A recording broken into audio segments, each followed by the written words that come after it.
चलिए तो दूसरा प्रश्न आप सॉल्व बनाए हैं तो आप लोग हमारी भी हेल्प करेंगे, ठीक है? तैयार है?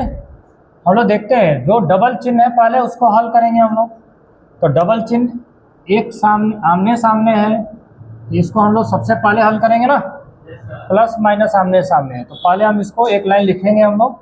4/7 प्लस ये जीरो है, जीरो तो ऐसे ही जीरो है ना। Plus minus minus 13/7 plus minus 8/9 plus 17/21 है। आप लोग इस रूप में लिखे हैं। ऑल राइट, अब जरा देखते हैं इसके नीचे में क्या छुपा है। 1 लगा देते हैं और अब 7, 7, 9 और 21 का एलसीएम निकालते हैं। कितना आएगा? 63। सभी का आया है 63। बताइए 7 से 9 बार में और 9 का 4 में गुणा करेंगे 36 प्लस ये तो जीरो ही हो जाएगा, ठीक है? जीरो में किसी भी संख्या का गुणा करेंगे क्या हो जाएगा? वो जीरो हो जाता है, ठीक है? फिर माइनस, फिर 9 बार में जाएगा ना 36, 9 बार में जाएगा। 9 का 13 में गुणा 117 माइनस 9 से फिर 36 को भाग दीजिए 63 है ना। 9 साते 63, 7 बार में 8 साते 56, फिर प्लस है 21 से कितना बार में?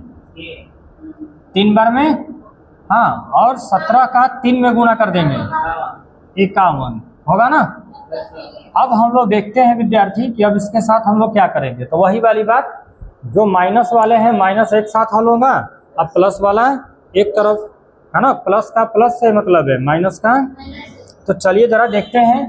36 प्लस में है और 51 भी प्लस में है तो हमें इन दोनों को अलग जोड़ना होगा। और ये दोनों माइनस में है, इनको जोड़ेंगे तो अलग जुड़ेगा। तो 36 में 51 जोड़ देते हैं, कितना होगा? 87 होगा ना। अब जरा देखिए माइनस में माइनस माइनस माइनस प्लस होगा, ये दोनों जुड़ जाएगा। 117 में 56 जोड़ेंगे तो आएगा माइनस का 173 के बटे में क्या बचेगा? 63। यहाँ तक आप लोगों का सही है? क्या गड़बड़ है? सही है ना यहाँ तक? चलिए आप लोग सही बनाए हैं ना। ऑल राइट, चलिए अब 173 में से 87 हम लोग घटा देंगे क्योंकि छोटा ये है बड़ा ये है तो बड़े में से छोटा घटेगा ना। तो घटाइए 173 में से 87, कितना? 86 बटे का 63। बड़ी संख्या का चिन्ह माइनस है तो यहाँ पे क्या लगेगा? बताइए, यही आंसर है और होगा यही हमारा आंसर। चलिए विद्यार्थी, तो इसका तीसरा प्रश्न भी हमारे पास है ना। प्रश्न दिया हुआ है -2/5 प्लस 4/, ये कोष्ट लगा रखा है। अगर आप चाहें तो तीनों को एक साथ हल कर सकते हैं, नहीं तो बारी बारी ऐसे इस कोष्ट में दोनों अंक को पहले हल कर लीजिए, लास्ट में इसको जोड़ देंगे, ठीक है? ऐसे भी कर सकते हैं, अब आपकी इच्छा। तो चलिए कोष्ट में इन दोनों को लगा रखा है, पहले हम लोग इसी को हल कर लेते हैं, ठीक है? बताइए 7 और 5 का एलसीएम होगा ना। 5 से 35 को भाग देंगे कितना बार में? 7 का 2 में गुणा करेंगे 14। यहाँ पे माइनस है तो माइनस लगेगा ना। फिर प्लस 7 से ही 5 बार में जाएगा, अब 5 से 4 में गुणा करेंगे 20। बताइए आप लोग आया है इतना। यहाँ पे डबल चिन्ह आमने सामने है, हल कर देते हैं। क्या होगा? माइनस का 2/5 प्लस और माइनस का गुणा होता है तो क्या होता है? माइनस होता है, ठीक है? तो हम वहीं पर लिखे हैं माइनस, ठीक है? अब आइए जरा देखते हैं। 20 में से 14 घटा सकते हैं क्योंकि माइनस प्लस है तो घटेगा ना। 20 में से 14 घटा देंगे कितना? 6। बड़ी संख्या का चिन्ह प्लस है, लिखाएगा नहीं, प्लस कभी लिखा था नहीं, ठीक है? नीचे में है 35 माइनस का 2/5 यहाँ पर है। अब 35 और 5 का अब हमें क्या करना पड़ेगा? एलसीएम निकालना पड़ेगा। आप लोग निकाले हैं तो हम बनाएं, आप लोग भी बनाए हैं तो हम भी बनाते हैं। तो 35 और 5 का एलसीएम कितना आएगा? 35 ही आएगा, है ना। एक बार में ये कटेगा ना, 1 का 6 में गुणा करेंगे, बीच में माइनस है उतर जाएगा। अब 5 से 35 को भाग देंगे कितना बार में?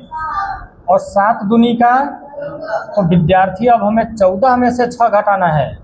बताइए ना, 14 में से 6 घटेगा 8 बचेगा और नीचे में कितना है, बड़ी संख्या का चिन्ह माइनस है तो इसके आगे क्या लगा देंगे हम, माइनस, और यही हो जाएगा हमारा आंसर। जरा मिला लीजिए आंसर में क्या दिया है।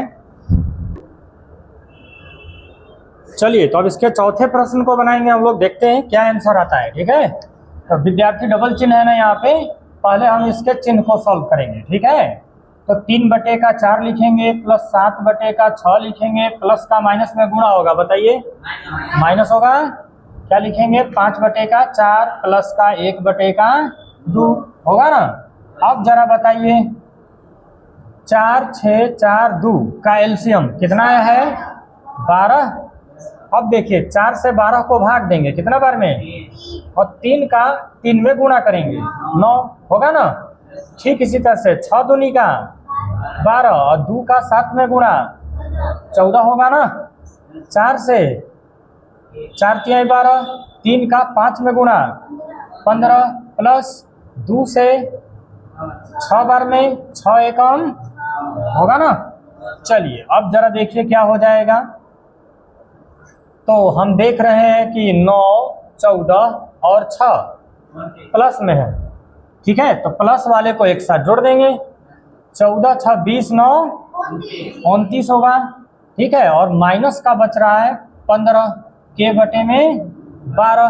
आप लोग घटाए हैं, 29 में से 15 घटेगा तो 14 बटे का 12। बड़ी संख्या इसमें 29 है, इसका चिन्ह प्लस है तो प्लस लिखा था, लेकिन यह भी कटेगा विद्यार्थी। 2 के पहाड़ा में दोनों आता है ना, तो दोनों को हम कटाएंगे, 2 7 14 और 2 6 तो कटा के लिखेंगे। 2 से कटाई 7 बार में, 2 से कटाई, तो हमारा आंसर बचेगा विद्यार्थी 7/6।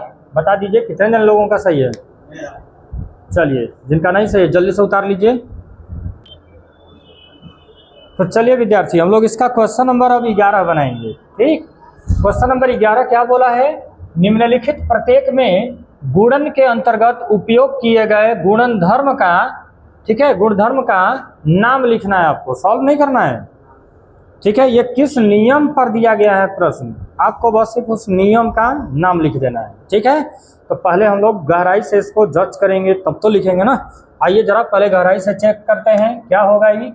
तो आप लोगों को एक फॉर्मूला लिखवाई गई है, a गुणे का b बराबर, हम इधर देख रहे हैं कि ये दर तो उल्टा पुल्टा हो गया है, b आगे हो गया है और a पीछे हो गया है, तो बीच में गुणा का चिन्ह लिखा है, लगा हुआ है।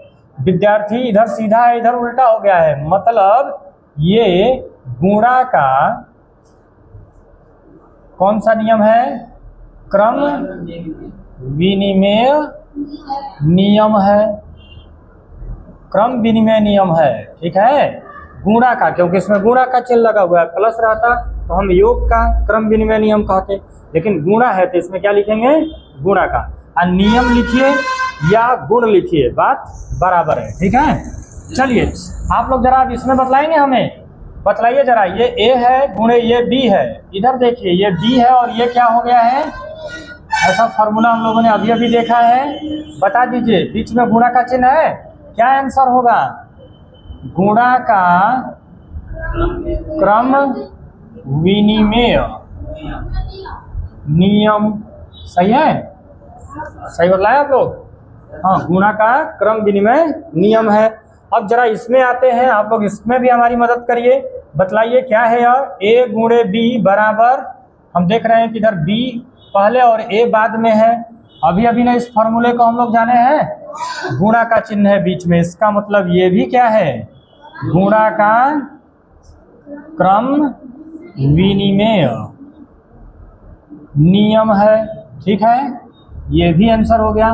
विद्यार्थी जरा इसको बतलाएंगे आप, क्या है, a गुणे b बराबर किधर, b गुणे a दिख रहा है, ये भी कैसा नियम है, अभी अभी जाने हम लोग, गुणा का क्रम विनिमय नियम है ना। सिर्फ इसमें फॉर्मूला चेक करना है आपको किस पर है और उसी को लिख देना है, हो जाएगा आपका आंसर। अब जरा इसको देखा जाए, ये a है गुणे ये b गुणे c, हम देख रहे हैं b और c पर कोष्टक लगाया हुआ है ना, बराबर किधर देखिए, ये a है गुणे b, इस पर कोष्टक लगा है और c बाहर है।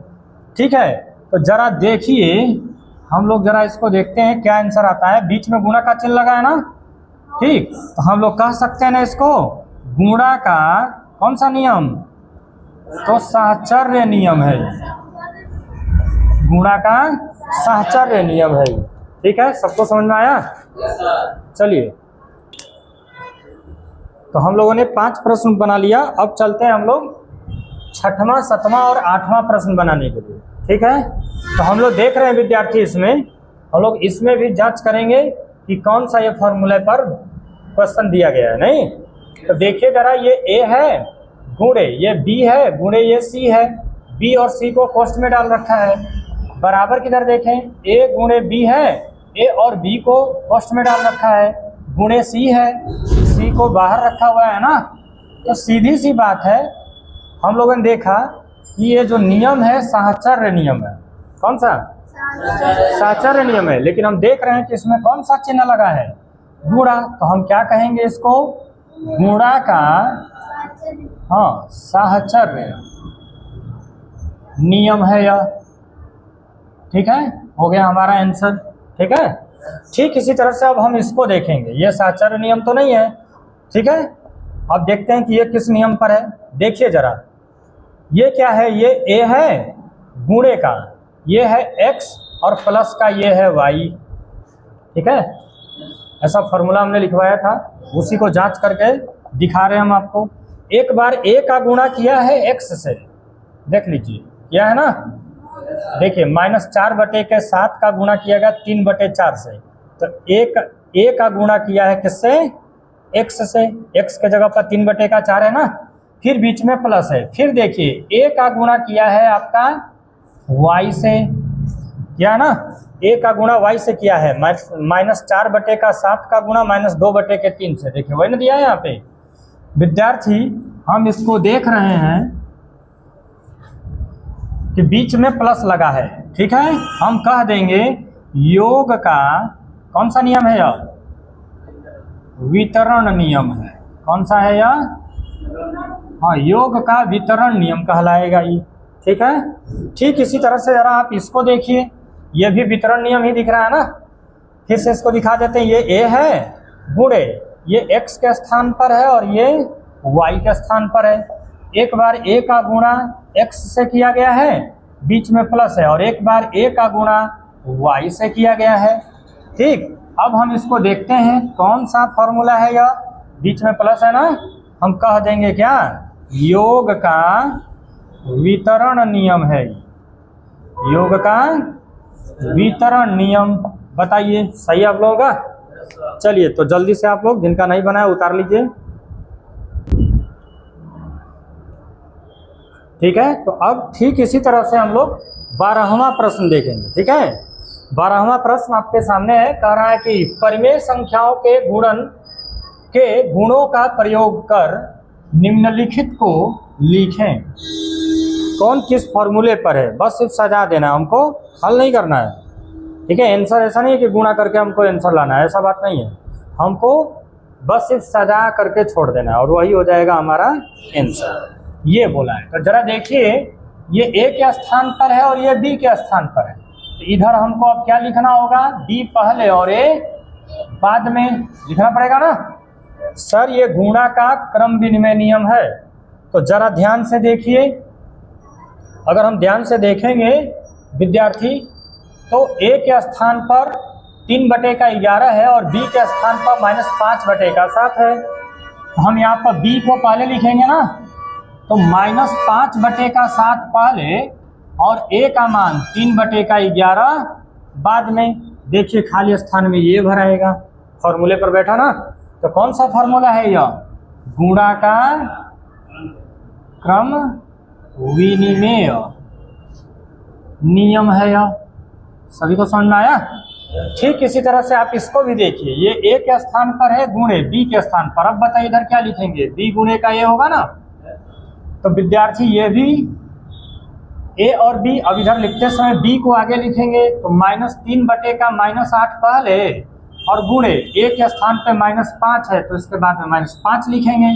विद्यार्थी ये कौन सा फॉर्मूला दिया गया है आपको, गुणा का क्रम विनिमेय नियम दिया गया है यह। ठीक है, हो गया आंसर। ठीक इसी तरह से अब इसका तीसरा प्रश्न भी है विद्यार्थी। आइए जरा तीसरे प्रश्न की ओर चलते हैं। तीसरा प्रश्न आपको दे रखा है -6/11 गुणे 44/13 दे दिया है। तो जरा देखते हैं हम लोग विद्यार्थी ये क्या है। तो देखिए जरा, ये भी a गुणे का b है, इधर क्या लिखेंगे b गुणे का a। ठीक है, तो खाली स्थान में इधर क्या भरा जाएगा 44/3 पहले होगा और -6/13 यहाँ पे। ठीक है, 3 बाद में होगा। देखिए खाली स्थान में यही भराएगा ना। ठीक है, इसी तरह से इसका चौथा प्रश्न देख लीजिए विद्यार्थी। चौथा भी प्रश्न दिया है आपको, दे रखा है चौथा प्रश्न -5/4 कोष्टक में दिया है।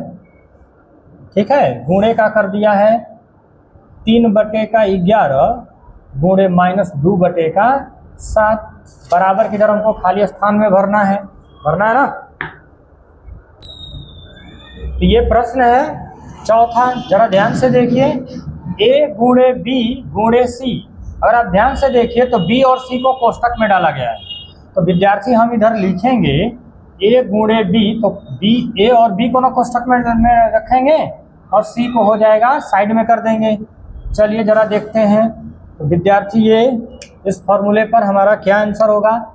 a का मान है -5/4 है ना, और गुणे का 3/11 हो जाएगा एक तरफ, और c मतलब -2/7 बाहर में हो जाएगा। हो गया हमारा आंसर, सही है। ठीक इसी तरह से हम लोग इसका पांचवा प्रश्न चलेंगे। पांचवा प्रश्न है विद्यार्थी -5/6 नहीं दूसरा है। पांचवा प्रश्न है -5 गुणे का -7 गुणे -8/11 बराबर किधर खाली स्थान है। जरा फिर से अब इसको देख लीजिए आप लोग। ये a के स्थान पर है गुणे ये b है और ये c है। b और c कोष्टक में है, तो हम इधर a और b को ना कोष्टक में रखेंगे और c को बाहर रख देंगे। अब इसके ऊपर हम लोग देखते हैं क्या आएगा।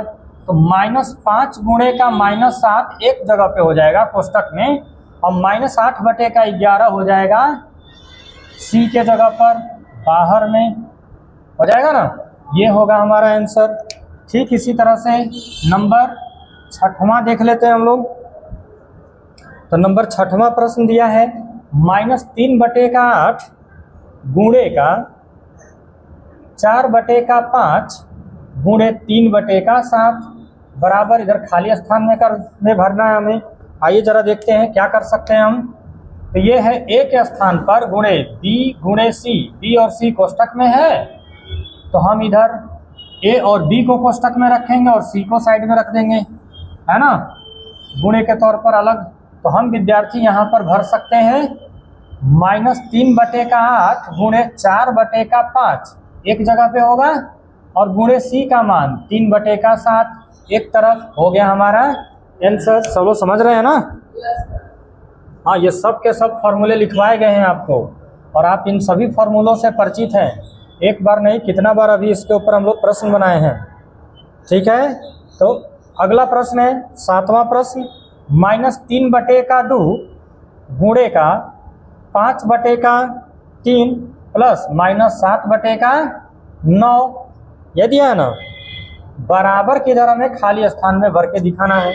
क्या होगा, अभी अभी ऐसा वितरण नियम पर दिया है यह प्रश्न। वितरण नियम पे है ना, तो वितरण नियम पर है यह। तो देखें जरा क्या है, यह a है गुणे ये अंदर में x प्लस का y है। तो विद्यार्थी इसका फॉर्मूला एक बार a का x में गुणा करके लिखना था, और प्लस एक बार a का y से गुणा करके लिखा जाता है, और हो जाता है हमारा आंसर। तो विद्यार्थी हम यहाँ पे इसको क्या कर देंगे, हम देख रहे हैं a के स्थान पर -3/2 है, और गुणे x के जगह पर है 5/3, बीच में प्लस। अब जरा फिर देखिए, फिर यहाँ पर a है, a का मान है -3/2, ठीक, गुणे y के स्थान पर है -7/9 सजा दिया, और हो गया हमारा आंसर। अभी इसमें एक प्रश्न और है, आठवां प्रश्न। ठीक है, इतना में हो जाएगा। चलिए ट्राई करते हैं। 6 गुणे 5/13 प्लस -3/4, फिर खाली स्थान दे रखा है। अब चलिए हम लोग इसमें देखते हैं, ये भी वितरण नियम पर है ना। तो ये a है और ये बीच में गुणा है, ये x है और ये y है। इसको लिखते समय हम क्या करेंगे, एक बार a का x में गुणा करके लिखेंगे और एक बार a का y में गुणा करके लिखेंगे। ठीक है, तो जरा देखिए हम क्या लिख सकते हैं इसको। तो विद्यार्थी हम लिख सकते हैं 6 गुणे का 5/13, 6 एक स्थान पर है और x के स्थान पर 5/13 है, बीच में प्लस। फिर हम लिख सकते हैं 6 गुणे का y का मान है -3/4 और हो गया हमारा आंसर। सभी को समझ में आया।